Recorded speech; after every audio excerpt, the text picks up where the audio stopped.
Have you ever felt like you're living someone else's life? Making decisions based on what society expects rather than what you truly want? Today, we're going to explore one of the biggest struggles of human life, our dependence on other people's opinions through the lens of one of the greatest thinkers in history, Leo Tolstoy. Tolstoy once wrote, "Nothing destroys human life. Nothing so surely robs them of true happiness as the habit of living not by the teachings of the wise, not by their own conscience, but by what is considered good and acceptable by those around them." These words, written over a century ago, remain just as relevant today. In our modern world, filled with endless information and constant connection, we seem to rely more than ever on external validation. From social media likes to the approval of colleagues, family, and friends, we are constantly seeking confirmation from others. Let's dive into the wisdom of one of the greatest moral philosophers, whose teachings inspired historical figures like Mahatma Gandhi, Martin Luther King Jr., and many others. In the late 1870s, when he was over 50 years old and had achieved immense success in his literary career, Tolstoy began to experience a deep existential crisis. Despite his fame, family, health, and wealth, he felt that his life was empty and meaningless. This crisis led to a radical transformation in his life and philosophy. From that point on, he abandoned novel writing to focus on moral and spiritual philosophy. From the 1880s until his death in 1910, Tolstoy wrote many significant philosophical works, including What I Believe, The Kingdom of God is Within You, On Life, and The Path of Life, all of which encapsulated the principles he developed in his later years. These writings reflect Tolstoy's ideas on personal freedom, true happiness, and the importance of living according to one's conscience rather than societal expectations. One of the core pillars of Tolstoy's philosophy was his critique of the futile pursuit of fame and external approval.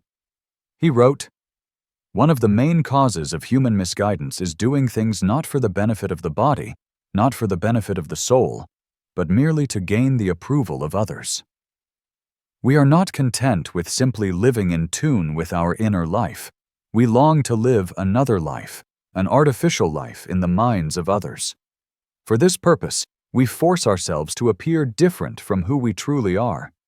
We endlessly strive to embellish this false image, yet we pay no attention to our real essence."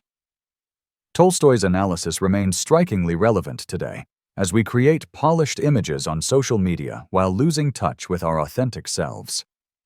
He was particularly drawn to the words of French mathematician and philosopher Blaise Pascal, who wrote, "If we are at peace in our hearts, if we trust, if we love, we hasten to tell others so that these virtues do not belong to us alone, but may also be attributed to the artificial self that exists in the minds of others. To make people think we possess these virtues, we are even willing to give them up." Tolstoy deeply resonated with Pascal's insight into the contradiction between human nature and external appearances, something he observed vividly in 19th-century Russian aristocratic society. When analyzing the harm of placing too much value on others' opinions, Tolstoy made a profound observation. Society tells people, "Think as we think, believe as we believe, eat and drink as we eat and drink, dress as we dress." If someone does not conform to these demands, society punishes them with ridicule, gossip, and insults. It is difficult not to submit, but if you do, it's even worse.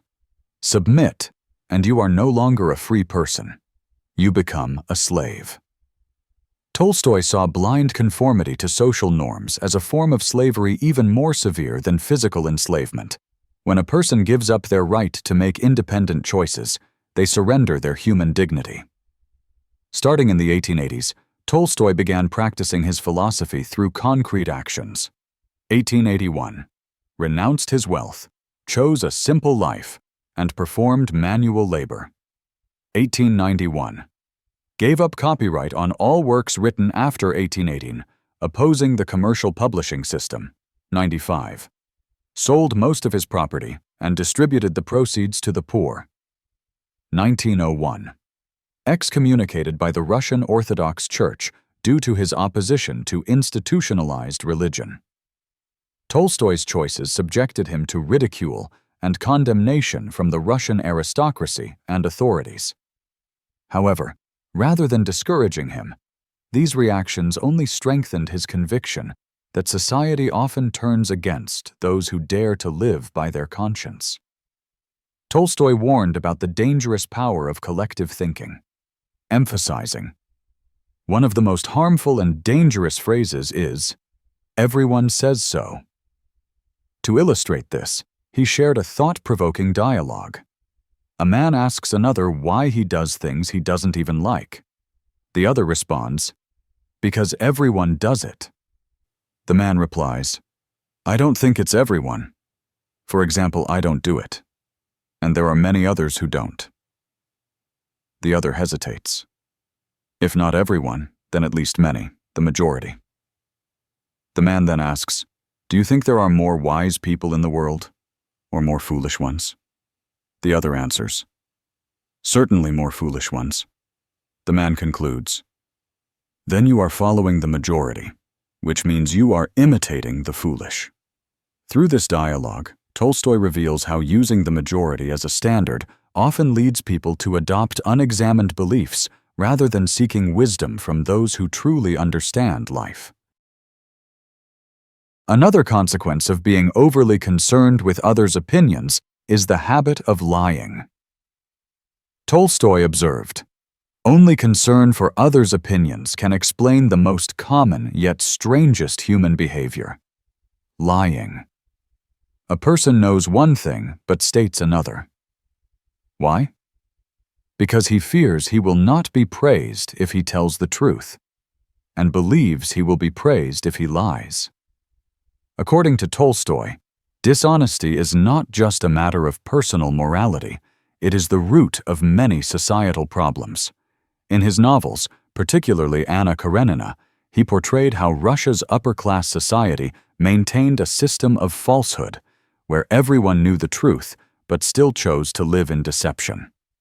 As a member of the aristocracy himself, Tolstoy witnessed this artificial way of life firsthand and later fiercely criticized it. In Anna Karenina, he wrote, "In Russian high society, one may do the most bizarre things as long as they maintain an air of politeness and do not violate social etiquette." To Tolstoy, a society that values appearances more than authenticity breeds unhealthy individuals and relationships. He recognized a deep conflict that many people face. They often know what is right, but lack the courage to live by it for fear of social judgment. Tolstoy referenced American thinker Ralph Waldo Emerson, who wrote, "Our greatest expense is trying to make ourselves like others. We never spend as much on our minds or our hearts."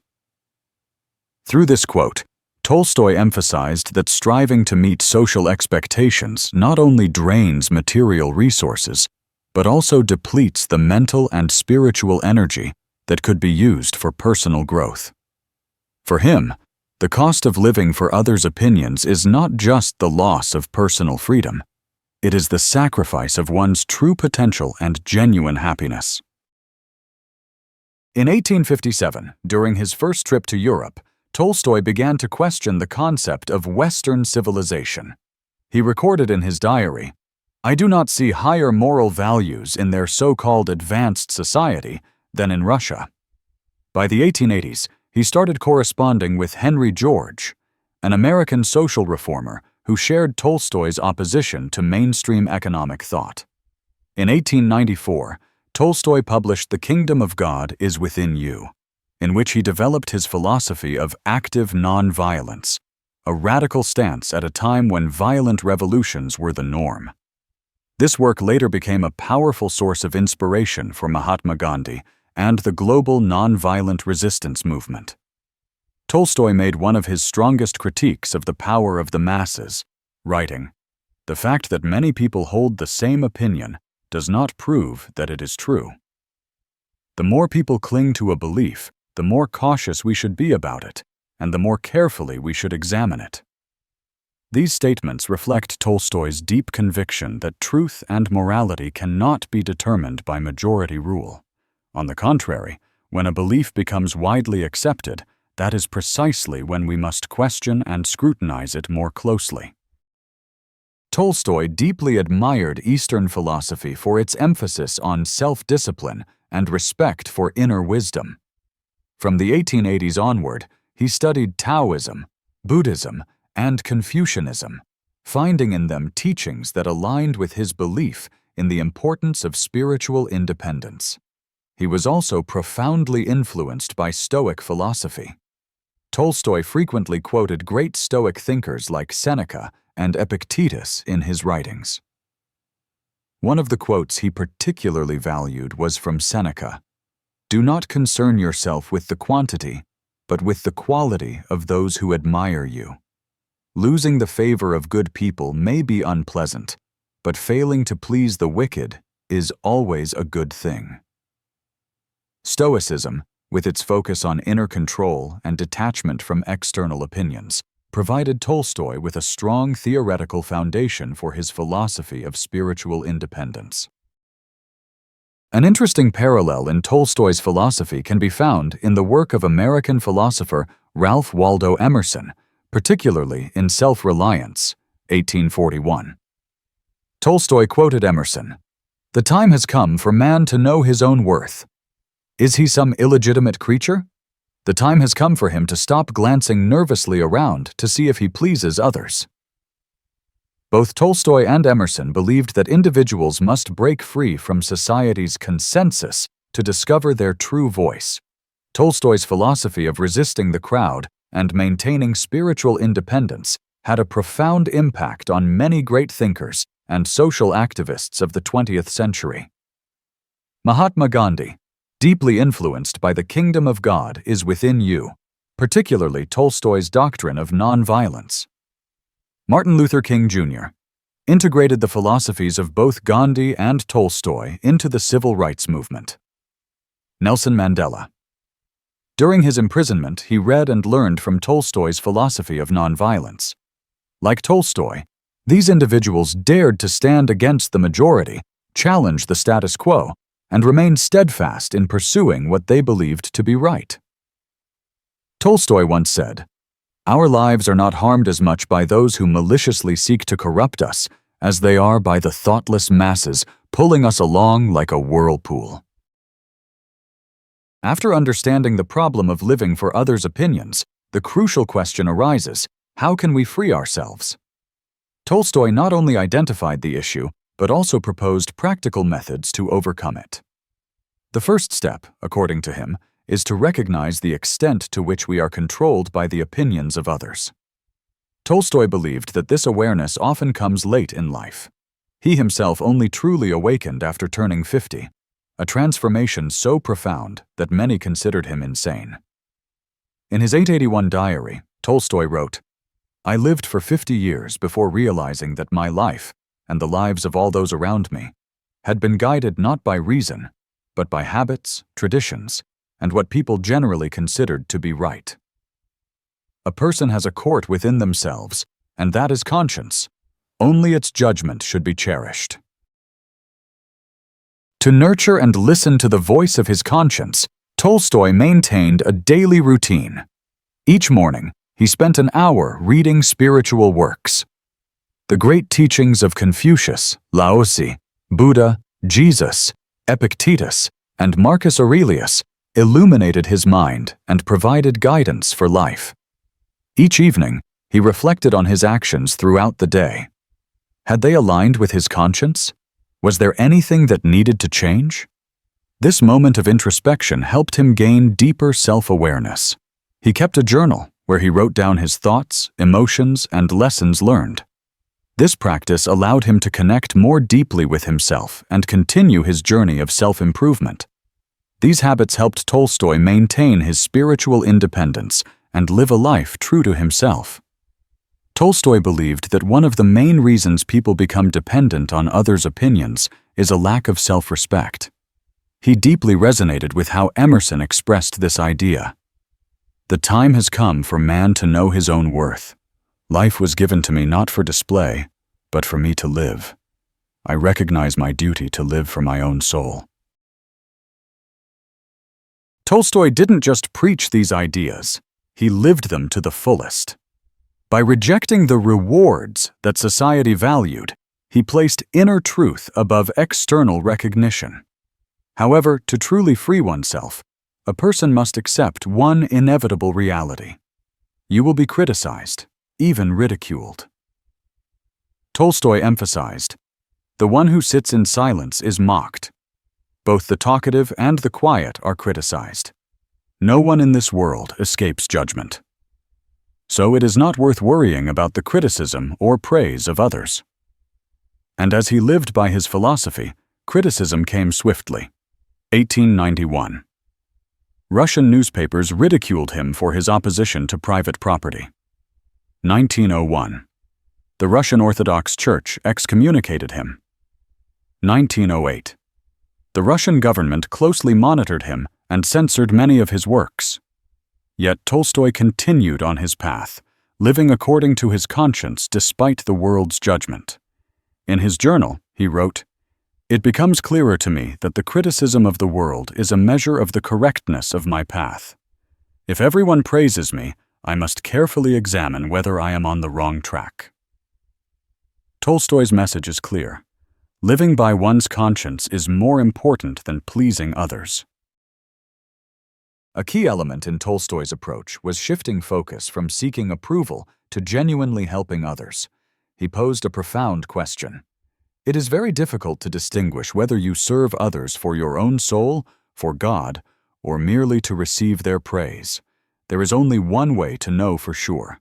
If you do something you believe is good, ask yourself, would you still do it if you knew no one would ever find out? Tolstoy didn't just preach his philosophy, he lived by it. 1859. He established a free school at Yasnaya Poliana, offering education to peasant children. 1891 to 1892. During a famine in the Ryazan and Tula regions, he organized relief efforts to aid those suffering. 1899. He helped the Doukhobors emigrate to Canada, assisting them in escaping religious persecution. Every action Tolstoy took reflected his deep belief: a meaningful life is one lived for others. He believed that only by serving others without seeking recognition can a person truly free themselves from dependence on their opinions. Tolstoy also emphasized the ever-changing and contradictory nature of public opinion. If you want peace, strive to please God. People desire different things. Today, they want one thing. Tomorrow, they want another. You can never satisfy everyone. Tolstoy's methods were not a magic formula, but rather a lifelong journey. As he wrote in his journal in his later years, "I have practiced for 30 years and still have not completely freed myself from dependence on others' opinions, but I am far freer than I was before, and in that freedom, I have found a joy and peace I had never known." Looking back at Tolstoy's intellectual journey, we see a man who experienced every stage of spiritual growth that he described. From a reckless young aristocrat to a celebrated writer obsessed with fame and recognition, and finally an old philosopher who dared to live by his conscience, despite being ostracized by both the church and the state. He left behind not only literary masterpieces, but also a philosophy of life that time has proven to be profoundly valuable. Before we conclude this video, let's reflect on his powerful advice. Train yourself to live without concern for public opinion, living only for the fulfillment of life's laws, the will of God. A solitary life like this, with God as your only companion, does not provide the motivation to do good for human glory, but it gives your soul a sense of freedom, peace, stability, and a firm understanding that your path is the right one, something those who live for human glory will never know. Thank you for watching this video on Leo Tolstoy's philosophy of freedom from others' opinions. If you found this content valuable, leave a comment and share your thoughts on how Tolstoy's ideas can be applied to modern life. See you in the next video.